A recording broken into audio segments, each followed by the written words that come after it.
बहुत ही सुंदर और डिजाइनर लुक है इस कुर्ती का। इसे हमने जैकेट स्टाइल में बनाया है। इस तरह से बटन और लूप्स लगाए हैं। ये 12 कलियों में बनी हुई है और इसकी पूरी लंबाई 47 इंच यानी 47 इंच है और ये हमने सिर्फ बनाई है 2.5 मीटर कपड़े में। तो चलिए देखते हैं इसका आसान तरीका। नमस्ते, मैं हूँ उज्ज्वला और स्वागत करती हूँ आप सभी का हमारा हिंदी चैनल क्रिएटिव फैशन में। सबसे पहले नाप देखेंगे। जैसे कि शोल्डर से लेके कमर तक चोली की लंबाई है 15 इंच और कमर से लेके नीचे तक घेरे की लंबाई है 32 इंच। तो चोली की लंबाई और घेरे की लंबाई दोनों मिलाते हैं तो कुर्ती की पूरी लंबाई मिल जाती है 47 इंच।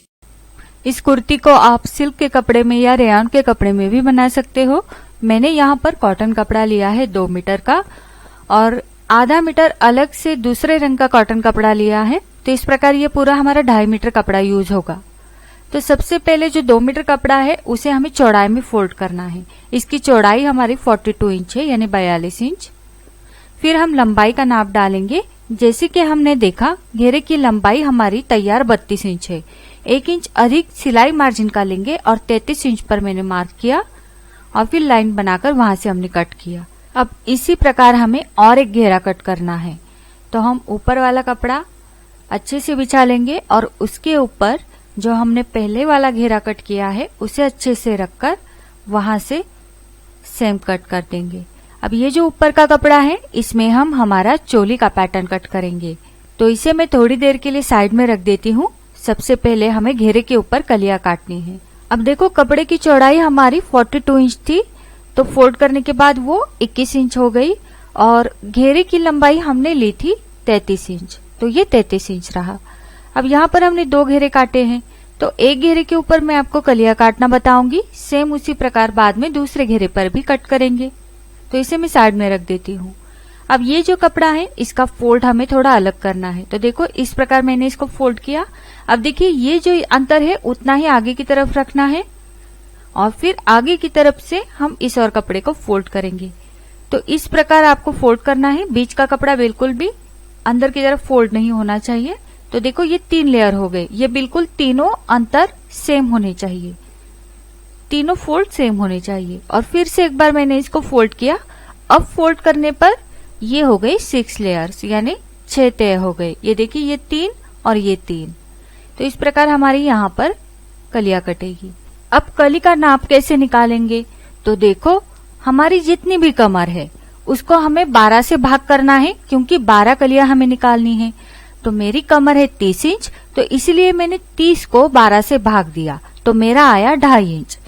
अब 2.5 इंच का हम आधा करेंगे तो होता है 1.25 इंच यानी 1.25 इंच।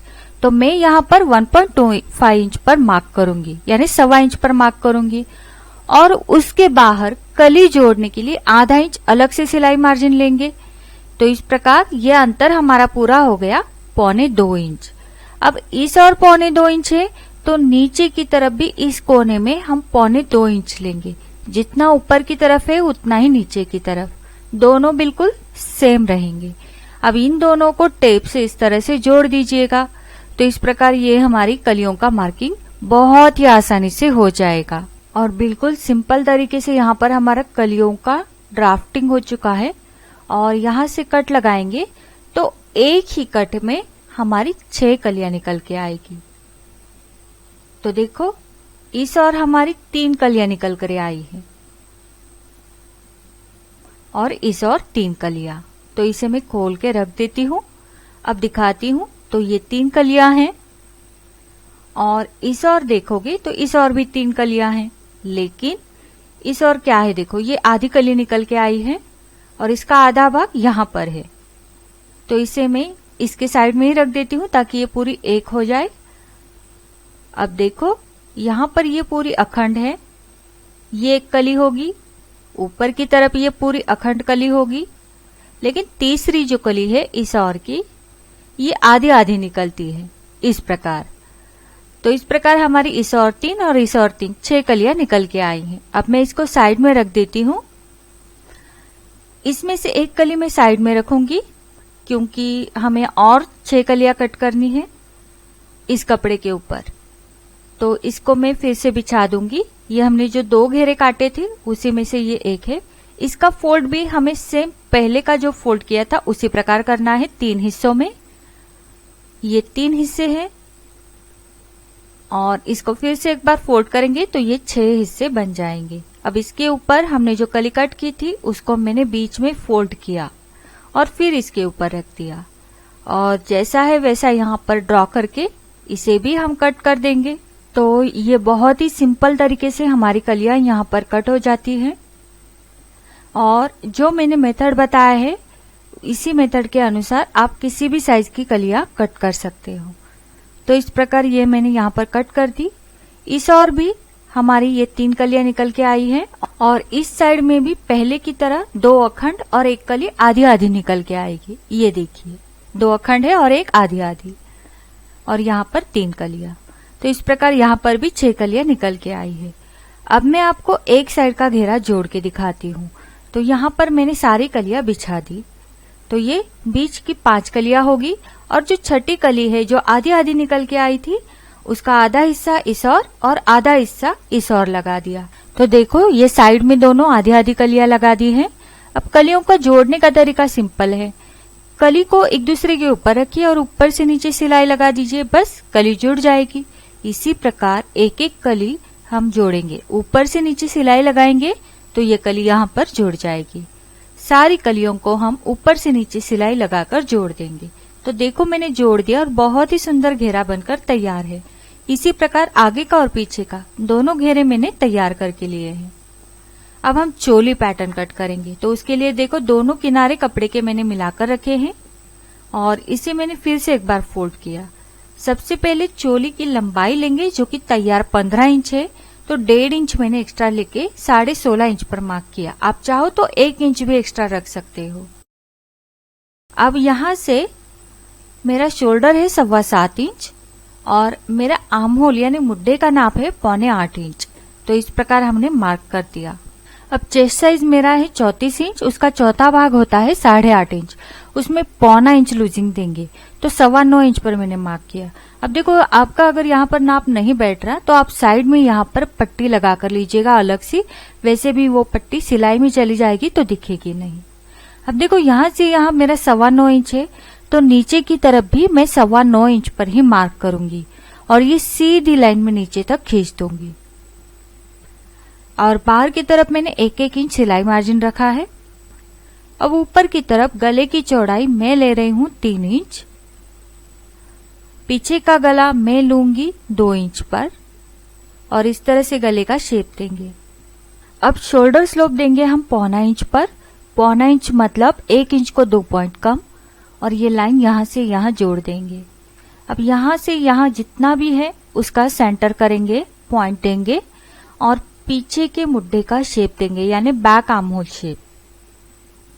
उसके बाद फ्रंट आर्म होल शेप देंगे। तो यहाँ से आधा इंच अंदर की तरफ लेंगे और इस तरह से अंदर की साइड से शेप देंगे। तो ये हमारा फ्रंट आर्म होल शेप यानी आगे के मुड्ढे का शेप होगा। अब हम बैक आर्म होल यानी पीछे के मुड्ढे का शेप नापेंगे। तो ये हमारा 0.25 इंच, जो कि पूरा आर्म होल राउंड है 15.5, उसका आधा होता है 0.25 इंच। अब आगे का भी नापेंगे तो आगे का आता है 8.25 इंच, जो कि आना चाहिए था 0.25 इंच। तो हम क्या करेंगे, आधा इंच हम ऊपर से कम कर देंगे। तो यहाँ से मैंने आधा इंच कम किया और इस और भी मैंने आधा इंच कम करके इस तरह से लाइन बना दी। तो आगे का मुड्ढा हमारा आधा इंच ऊपर से कम होगा। अब मैं इसका कटिंग कर दूंगी। तो ये कटिंग मैंने पीछे के मुड्ढे से किया है यानी बैक आर्म होल शेप से। अब देखो इसको मैं खोल देती हूँ। तो ये बीच का जो पार्ट होगा वो हमारा बैक पैटर्न यानी पीछे का पल्ला होगा। तो इसे मैं साइड में रखूंगी और ये ऊपर का फिर से जैसा है वैसा फोल्ड करके रखूंगी। अब इसका ऊपर से मुड्ढा जो हमने आधा इंच कम किया था वो कट कर देंगे, अंदर की साइड से जो शेप दिया था वो कट कर देंगे। अभी हम आगे के गले का डिजाइन बनाएंगे। उसके लिए ऊपर से मैंने 4 इंच लिया और लाइन बना दी। यहाँ से यहाँ भी इस तरह से लाइन बनाएंगे। बच्चों के लिए आप 3 इंच भी ले सकते हो। और फिर उसके नीचे मैंने 2.5 इंच लिया और इस तरह से मार्क किया। अब यहाँ से हम इस तरह से ड्रॉप शेप करेंगे यानी पानी का जो बूंद होता है उसका शेप देंगे और इसको हम कट कर देंगे। और अब हम निकालेंगे जैकेट का गला। तो जैकेट का गला आप 9 इंच रख सकते हो, 10 इंच, 11 इंच या 12 इंच भी रख सकते हो। मैंने यहाँ पर 12 इंच लिया है और नेक से अंदर की तरफ 1 इंच पर मार्क किया है। अब यहाँ से हम गोलाई देंगे तो ये हमारा जैकेट पैटर्न कट होगा। तो आप सोचेंगे कि ये जैकेट पैटर्न और ये गला, तो मैं आपको बताती हूँ। सबसे पहले ये हमने जैकेट का गला कट किया। अब ये जो पट्टी निकल के आई है ये हमारी फ्रंट का गला होगा जो कि हम दूसरे पैटर्न के ऊपर अटैच करेंगे और ये हमारा जैकेट पैटर्न होगा। तो अब इन दोनों को मैं थोड़ी देर के लिए साइड में रखूंगी। अब देखो ये पीछे का पल्ला हमने लिया है, बैक पैटर्न है। अब बैक पैटर्न को हम आधा इंच अंदर की तरफ लेंगे और यहाँ से तिरछा हम ऊपर की तरफ जोड़ देंगे और इसे हम कट करेंगे। तो उसके पहले 1-1 इंच सिलाई मार्जिन का मार्क करेंगे और ये लाइन भी बना देंगे। अब हमने ये पीछे का पल्ला आधा इंच अंदर लेकर कट इसलिए किया है क्योंकि पीछे की तरफ डाट की चौड़ाई हमारी ज्यादा नहीं रहती जितनी आगे की तरफ होती है। अब यहाँ से यहाँ देखेंगे, सेंटर पॉइंट निकालेंगे और डाट की लंबाई मैंने 8 इंच रखी है, आप 7 से 8 इंच रख सकते हो। हमारे आर्म होल के नीचे 1 इंच हमारा डाट आना चाहिए और इसकी चौड़ाई आधा इंच दोनों तरफ रखी है और इस तरह से मार्क कर देंगे। इसे खोलकर यही मार्क दूसरी ओर भी हमें लगाना है इस तरीके से। अब हमने ये दूसरा कपड़ा लिया है आधा मीटर ऑरेंज कलर का और उसे फोल्ड करके उसके ऊपर हमने ये जैकेट पैटर्न रखा और बिल्कुल जैसा है वैसा कट करना है, बस गले का कटिंग हमने नहीं किया। अब इसे मैं साइड में रखूंगी। अब इसे हम खोल देंगे। खोलने के बाद ये हमारा फ्रंट का इनर पार्ट होगा, मतलब जैकेट के अंदर का पार्ट। इसके ऊपर हमने ये जो गला कट किया था वो पट्टी रख देंगे। अब इसे भी साइड में रखेंगे और जो बचा हुआ कपड़ा है यहाँ पर हम स्लीव्स का कटिंग करेंगे। तो आपकी स्लीव की चौड़ाई के हिसाब से कपड़ा कट कर दीजिएगा और ये बचा हुआ कपड़ा हम नीचे की तरफ पट्टी लगाएंगे। अब इसे मैंने और एक बार फोल्ड करके, ये देखिए ये मेरा पूरा 10.5 इंच है, 3.25 इंच पर मैंने कैप हाइट का मार्क किया। मेरा आर्म होल राउंड 15.5 इंच है, उसका आधा होता है 7.25 इंच, तो तिरछे में 7.25 इंच पर मार्क किया। नीचे की तरफ मेरी बाजू की यानी स्लीव्स राउंड है 5.5 इंच, तो यहाँ पर मार्क करके इस तरह से लाइन बना दी। बाहर की तरफ मैं 1-1 इंच ही सिलाई मार्जिन रखूंगी क्योंकि चोली पैटर्न में भी मैंने उतना ही रखा है। अब यहाँ पर हम स्लीव्स का शेप देंगे। चैनल को अब तक सब्सक्राइब नहीं किया तो सब्सक्राइब कीजिए और साथ ही में ये वाला बेल बटन दबाइए ताकि हर एक वीडियो की सूचना आपको मिलती रहे। तो सबसे पहले जो पीछे का शेप है वहां से कट किया, फिर इसे खोलकर इसका आगे का जो शेप है वो हम कट करेंगे। अगर आपको स्लीव्स कटिंग के बारे में डिटेल में जानना है तो इसके ऊपर मैंने सेपरेटली वीडियो बनाए हैं, उसे जरूर देखिएगा, लिंक मैं डिस्क्रिप्शन बॉक्स में दे दूंगी। तो यहाँ पर हमने फ्रंट इनर पार्ट मतलब चोली का जो पार्ट है अंदर की साइड का वो लिया है और यहाँ पर सेंटर लाइन बनाकर एक नॉच दे दिया। अब हम ये जो गले की पट्टी कट की थी उसे उसके ऊपर बराबर से सेंटर में रखेंगे और इसको हम पिन अप कर लेंगे ताकि ये हिले नहीं। पिन अप करने के बाद बस हमें यहाँ से सिलाई लगानी है, एक दाब की सिलाई। सिलाई लगाने के बाद हमेशा की तरह अंदर का जो पार्ट है उसे हम कट कर देंगे और कट करने के बाद यहाँ पर हम छोटे छोटे कट्स भी लगाएंगे इस तरीके से। तो सारे गले में मैं इसी तरह से कट्स लगा कर लूंगी। कट्स लगाने के बाद ये जो एक्स्ट्रा का कपड़ा है इसे हम इस तरह से गोलाई में कट कर देंगे और फिर अब हम इसको पलट देंगे। पलटते समय आप हल्का सा नाखून से प्रेस करेंगे गले के किनारे पर या फिर आयरन करोगे तो भी चलेगा। तो गले को अच्छे से मैंने अंदर की तरफ पलट कर लिया है, इसके ऊपर मैंने आयरन करके लिया ताकि ये अच्छे से बैठ जाए। और फिर उल्टी साइड में हम इस कपड़े को, इस पट्टी को इस तरह से अंदर की तरफ फोल्ड करेंगे और बस किनारे से सिलाई लगाएंगे। यहाँ पर अगर आपको सिलाई नहीं लगानी तो आप हाथ से तुरपाई भी कर सकते हो। तो मैंने यहाँ पर पूरे गोल गले में सिलाई लगाकर गले का फिनिशिंग कर दिया है। तो ये गला बनकर हमारा तैयार है। अब हम यहाँ पर एक लूप लगाएंगे। उसके लिए जो हमारी डोरी होती है वो डोरी मैंने ली है, उसका 2.5 इंच का एक पीस मैंने कट किया और यहाँ पर उसे इस तरह से मोड़ते हुए इस कोने में हम लगा देंगे। ऊपर से हम बिल्कुल किनारे से सिलाई लगाएंगे, बस लूप के ऊपर ही ये सिलाई लगेगी और ये लूप हमारा बनकर तैयार है। अभी इसके ऊपर हम डार्ट का मार्किंग करेंगे। अभी हम टक्स पॉइंट का मार्क करेंगे। तो 36 फुल बस्ट है, चौथा भाग आता है 9 इंच, उसमें 1 इंच मिलाकर हमारे टक्स पॉइंट निकल आता है। जितना भी आपका फुल बस्ट है चौथा भाग करके 1 इंच मिला दीजिएगा। और इस तरह से आड़े में फुल बस्ट 36 इंच है, उसका 10वां भाग आया 3.6 इंच, तो मैंने लगभग 3.25 इंच पर मार्क किया। अब वहां से सीधी लाइन नीचे की तरफ ड्रॉ करेंगे। 1.5 इंच हमने आगे की डाट की चौड़ाई रखनी है। तो इस तरह से 1.5 इंच मतलब एक तरफ 0.25 इंच, दूसरी तरफ 0.25 इंच, तो दोनों मिला के 1.5 इंच पर मार्क करके बिल्कुल इसी तरह से आप शेप दीजिएगा जिस तरह से मैंने वीडियो में दिखाया है। दूसरी साइड में भी हम डाट का उसी तरह से शेप देंगे, इससे हमारी फिटिंग बहुत सुंदर आएगा। अब हम ये डाट जो ड्रॉ कर दिए हैं इसको हम सिल देंगे। तो ये फ्रंट के डाट जो है, फ्रंट के डाट की चौड़ाई हमने 1.5 इंच रखी है, लेकिन पीछे का जो डाट है वो हमने सिर्फ 1 इंच ही रखा है, इसलिए हमने आधा इंच उसका साइड से कट किया था। अब देखो ये बहुत ही सुंदर पफ आता है इसका और फिटिंग भी सुंदर आएगी। अभी हमने ये जैकेट पैटर्न लिया है, जैकेट पैटर्न को सेंटर में फोल्ड करके बीच में से कट कर देना है क्योंकि हमें यहाँ पर लूप्स लगाने हैं। अब ये 2 भाग हो गए, उसमें से एक भाग में हम लूप्स लगाएंगे। तो उसके लिए ये जो डोरी तैयार करके रखी थी उसके आप 2.5 इंच के या 2-2 इंच के छोटे छोटे पीसेस कर दीजिएगा।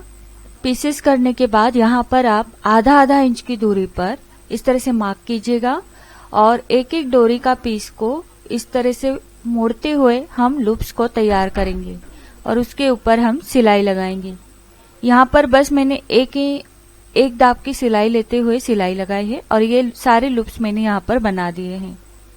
अब हमने ये सीधे कपड़े में कटी हुई पट्टी है और ये 1 इंच चौड़ाई है, इसके एक साइड से मैंने सिलाई लगाकर रखी है। इसे हम इस तरह से यहाँ पर जोड़ देंगे, सेम तरीका यहाँ पर भी रहेगा। अब मैं एक भाग आपको सिलकर दिखाती हूँ। तो यहाँ से हम सिलाई को शुरू करेंगे, बस एक दाब की सिलाई मतलब 1/4 इंच। अब यहाँ पर बस हमें छोटे छोटे 2 से 3 प्लीट्स लेने हैं क्योंकि यहाँ पर थोड़ा सा कर्व है, गोलाई है, तो गोलाई की और हमें 2 से 3 प्लीट लेने की वजह से यहाँ पर शेप अच्छे से बैठ जाएगा। अब हम इस कोने में आ चुके हैं, यहाँ से हमें पट्टी को मोड़ना होता है, तो इस तरह से मोड़िएगा जिस तरह से वीडियो में दिखाया है, इससे आपका कोना अच्छे से निकल के आएगा और सीधी सिलाई नीचे की तरफ लगा देंगे। इस तरह से देखो ये सीधे कपड़े में कटी हुई पट्टी है, उसकी मदद से हमने इसका फिनिशिंग किया है। इस कोने में हम एक कट लगाएंगे, उसके बाद यहाँ पर गोलाई है तो यहाँ पर 3 से 4 कट्स लगाएंगे। बस यहाँ पर ही हमें कट्स लगाने हैं, बाकी हमें कट्स लगाने की जरूरत नहीं है। फिर हम इस पट्टी को अंदर की तरफ इस तरह से मोड़ देंगे तो आप देखोगे बहुत ही अच्छी फिनिशिंग यहाँ पर आती है। ये देखिए बहुत ही सुंदर तरीके से यह बैठ गया है। अब इसके ऊपर सिर्फ हमें सिलाई चलानी है। यहाँ पर मैंने सीधे कपड़े में कटी हुई पट्टी ली है, आप चाहो तो बाय स्ट्रिप का यूज भी कर सकते हो, लेकिन आप सीधे कपड़े में पट्टी लोगे तो उसका फिनिशिंग ज्यादा अच्छा आएगा। इस तरह से हमने सिलाई लगा दी। अब देखो ये पार्ट तो हमारा तैयार है, उल्टी साइड से ये इस तरह से दिखेगा। सेम उसी तरीके से दूसरा पार्ट भी हमने जोड़कर तैयार किया है। दोनों पार्ट तैयार हो जाने के बाद दोनों को एक दूसरे के ऊपर रखिएगा बिल्कुल इस तरीके से, और फिर हमने ये चोली का पार्ट लिया है उसे भी इसके ऊपर रखेंगे। आर्म होल और शोल्डर मिलाकर रखने हैं और फिर यहाँ पर देखो लूप्स की और इसको अच्छे से मिलाकर रखिएगा। और साइड में आप देखोगे यहाँ पर ये एक्स्ट्रा का कपड़ा दिख रहा है, उसे हम कट करेंगे क्योंकि जैकेट का जो पैटर्न है उसमें हमें डार्ट लेने की जरूरत नहीं पड़ती, क्योंकि जैकेट का गला बहुत ज्यादा डीप रहता है तो वहां पर हमें डार्ट की जरूरत नहीं पड़ेगी। इसलिए जो एक्स्ट्रा का कपड़ा साइड में बचता है उसे हमने कट कर दिया। अब देखो इस तरह से हम इसको रख देंगे और इसके ऊपर मैंने पिंस लगा दिए हैं क्योंकि सिलाई करते समय ये हिले नहीं। अब हम यहाँ साइड से और नीचे से इसकी सिलाई लगा देंगे। तो मैंने सिलाई लगा दी है, आप देख सकते हो इस तरह से ये पूरी तरह से हमारे चोली पैटर्न को अटैच हो चुका है। अब हमने ये बैक पैटर्न लिया है और इसकी जो डार्ट है वो भी हम सिल कर लेंगे जिस तरह से आगे के लिए थे। तो मैंने डार्ट की सिलाई लगा दी है। अब मैं इसको सीधे साइड में लूंगी और फिर यहाँ पर मैंने वही पट्टी ली है जो हमने जैकेट के लिए तैयार करके रखी थी और इसी भी छोटे छोटे प्लीट्स लेते हुए गले में जोड़ देंगे। तो पट्टी को मैंने जोड़ दिया है अब बारी आती है शोल्डर जोड़ने की। तो लिया है हमने ये आगे का पल्ला, इसे हम रखेंगे पीछे के पल्ले के ऊपर, लेकिन पीछे के पल्ले की जो गले की पट्टी है उसके नीचे हम आगे के पल्ले का शोल्डर दबा देंगे, बिल्कुल वीडियो में दिखाया है उसी तरह से। इस तरह से हमने रख दिया और बस इसके ऊपर हम सिलाई चलाएंगे। तो मैंने दोनों तरफ सिलाई लगा दी है। सिलाई लगाने के बाद इसे जब हम पलटेंगे तो पलटने के बाद आप इसका फिनिशिंग देख सकते हो। देखिए बहुत ही अच्छे तरीके से शोल्डर जुड़ चुके हैं। अगर आप इसे उल्टी साइड से भी देखोगे तो सिलाई बिल्कुल अंदर की तरफ चली जाती है और बहुत अच्छा फिनिशिंग ऊपर की तरफ नजर आता है। तो इस तरीके से शोल्डर और गला दोनों हमारे बहुत अच्छे से बैठ गए हैं। देखिए यहाँ पर आप हाथ से तुरपाई करो या फिर सिलाई लगाओ, आपकी मर्जी। अब आप देखो यहाँ पर कमर के और बिल्कुल दोनों पैटर्न सेम हो चुके हैं। साइड से भी दोनों बिल्कुल सेम हैं और इस साइड से भी सेम है। तो इसे हमने सेंटर में फोल्ड करके रखा और फिर कमर की और साइड में हम 1 इंच ऊपर लेंगे और तिरछे में इसको कट कर देंगे। इससे हमारा चोली का जो शेप है वेस्ट की तरफ का वो बहुत सुंदर आता है। ये देखिए, इससे हमारे कमर के कोने उतरते नहीं। अब बारी आती है स्लीव्स को जोड़ने की, लेकिन उसके लिए हम स्लीव्स को तैयार करके लेंगे। 4.5 इंच चौड़ी पट्टी ली है स्लीव्स को नीचे की तरफ जोड़ने के लिए, क्योंकि स्लीव्स की लंबाई मैं थोड़ी बढ़ाना चाहती हूँ। अगर आप नहीं बढ़ाना चाहते तो जितनी है उतनी आप रख सकते हो। पट्टी को अटैच करने के बाद इसे इस साइड में लेंगे और यहाँ पर पाइपिंग के लिए 1 से 1.5 इंच चौड़ी पट्टी लीजिएगा दूसरे कलर की और फिर इसको इस साइड में पलटकर नाखून से प्रेस कीजिएगा। ऊपर की तरफ भी हम नाखून से प्रेस करेंगे। अब हम इस पट्टी को ऊपर की तरफ मोड़ेंगे, लेकिन मोड़ते समय पाइपिंग निकालेंगे और फिर मोड़ेंगे। इस तरह से आपको जितनी चाहे चौड़ी पाइपिंग निकालकर यहाँ पर आप ऊपर की तरफ पट्टी को मोड़ दीजिएगा और सिलाई लगा दीजिएगा। सिलाई हमारी पाइपिंग के ऊपर बिल्कुल भी नहीं जाएगी, इसका ध्यान रखेंगे। पाइपिंग के नीचे हम सिलाई लगा रहे हैं और ये स्लीव हमारी तैयार है। अब इस स्लीव को देखिए, ये सेंटर नॉच है और ये शोल्डर की सिलाई, दोनों को यहाँ पर अच्छे से मिलाएंगे और दोनों तरफ हम स्लीव्स को जोड़ देंगे। तो दोनों तरफ मैंने स्लीव्स को जोड़ दिया है बिल्कुल नॉर्मल तरीके से। अब हम इसमें घेरे को अटैच करेंगे। तो देखिए इस तरह से मैंने घेरे को यहाँ पर रख दिया और बस यहाँ पर हमें सिलाई चलानी है। तो मैं पिन अप कर देती हूँ, पिंस लगा कर लेती हूँ ताकि आसानी हो सिलाई लगाने में। और यहाँ पर सिलाई लगाने के बाद देखिए इस तरह से घेरा हमारा जुड़ जाएगा। बिल्कुल इसी तरीके से इस साइड में भी हम घेरे को जोड़ देंगे। अब यहाँ पर भी मैं पिंस लगा कर लेती हूँ ताकि सिलाई लगाते समय हमें आसानी हो। और बस यहाँ पर मैं सिलाई चलाऊंगी और ये घेरा भी हमारे यहाँ पर जुड़ जाएगा। तो दोनों तरफ मैंने घेरे को जोड़ दिया है। जोड़ने के बाद इसका फिटिंग हम करके लेंगे। तो यहाँ पर मैंने फिटिंग का मार्क कर दिया है और बस मैं यहाँ पर सिलाई लगा दूंगी। फिटिंग के बाद मोरी में यानी बॉटम में सिंपल इस तरह से डबल फोल्ड करते हुए सिलाई लगा लेंगे पूरी गोलाई में। उसके बाद मैंने यहाँ पर बटन्स लगाए हैं ऊपर की तरफ भी और बहुत ही सुंदर पैटर्न बनकर हमारा यहाँ पर तैयार है। तो हमने सिर्फ ये 2.5 मीटर में पूरा लॉन्ग लेंथ अनारकली ड्रेस तैयार किया है, वो भी 12 कलियों के साथ। अगर आपको यही अनारकली ड्रेस लाइनिंग के साथ बनाना है तो आप हमारा ये साड़ी से बनाया हुआ ड्रेस जरूर देखिएगा। इसमें मैंने लाइनिंग के साथ किस तरह से ड्रेस को स्टिचिंग किया जाता है वो बताया है। इसकी लिंक मैं आपको डिस्क्रिप्शन बॉक्स में दे दूंगी। और आज का ये वीडियो आपको कैसा लगा मुझे कमेंट करके जरूर बताना। इसे ट्राई जरूर करना और वीडियो अच्छा लगा है तो इसे लाइक और शेयर जरूर करना। मिलते हैं हमारे अगले वीडियो में, तब तक अपना ख्याल रखना। Bye bye.